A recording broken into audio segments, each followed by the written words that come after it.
y'all, welcome to another session of Cooking Kids. Yes, it's still me, Noctula Mdlalose, and I am sporting a new hairdo. Finally. Yes, so it's another week, which means it's another thought-provoking topic on Cooking Kids. So let me start by asking you, are you that parent that feels that your child owes you something, or have you been brought up to feel that you owe your parents something? What do I mean exactly? Myself, for example, I was raised in a community, raised by a family that believes, strongly believes, like overtly even says it, that you owe me, you owe your parent one, two, three. By that I mean, like, your worldly things, your commodities. Like, you have to give back, basically. Whatever your parents did for you, raising you, whatever it took to raise you, you have to give back when you're an adult of working age, especially. Excuse me. Exactly what I mean is, you would find that it went as far. It's unfortunately you still find such a culture in some pockets in my community, and largely in the black community, where as the child grows up, the child even says that Gogo or Mama, I will buy you one, two, three when I start working. I will buy you a house when I start working. I'll buy you a car. It's always grand gestures that are promised. And I've never believed in that. I've never been sucked into that culture, raised in it and everything, but I've never been sucked into that culture. Now I'm a parent. Fortunately, I have an opportunity to do things differently. I always crush that culture whenever it kind of pops up in my family, in amongst my children. When they start saying stuff like, Ma, when I start working, I will buy you a grand house, I'll buy you that sport car you've always loved, or Gogo, I'll buy you one, two, three when I start working.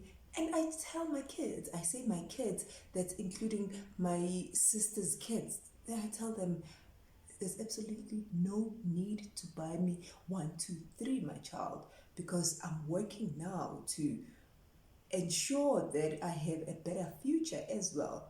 Whatever I'm doing for you, be it I'm buying something or I get into something for you in your honor, on your name, you don't have to pay me back for that. The only thing I expect of my children is for them to grab those opportunities with both hands, maximize opportunities, push further, and just make the best out of their lives. Honestly, make the success that they can out of their lives.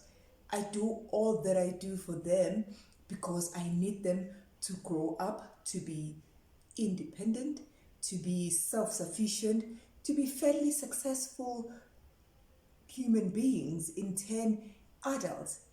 If there's one thing that I dread is having a child that is an adult or of adult age, yet they're still grabbing onto me, latching on me like a little child, because I've enabled that behavior, that attitude. So me instilling this thought process in them, it's me saying that, my child, whatever you do in your life, it's for your future, not for my future.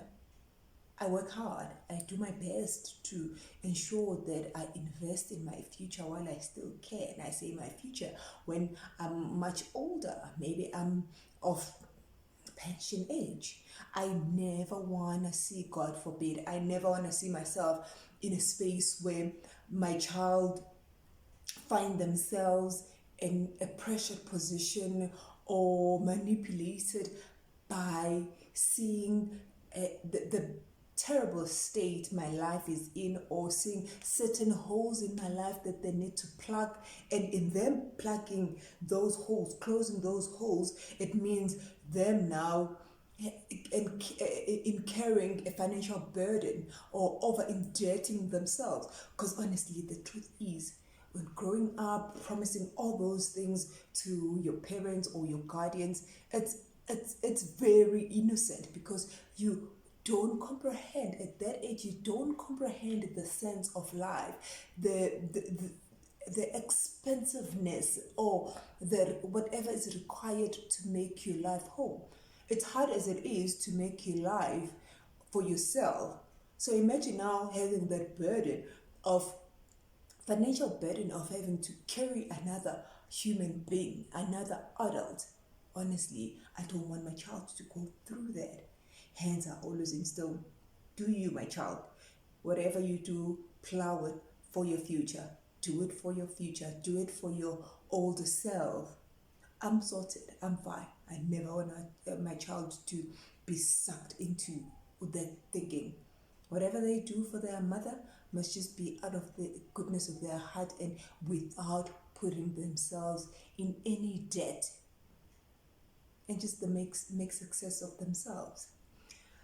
That's my point of view. That's how I'm living my life. That's how I'm doing me as a parent. That's what I'm imparting to my children.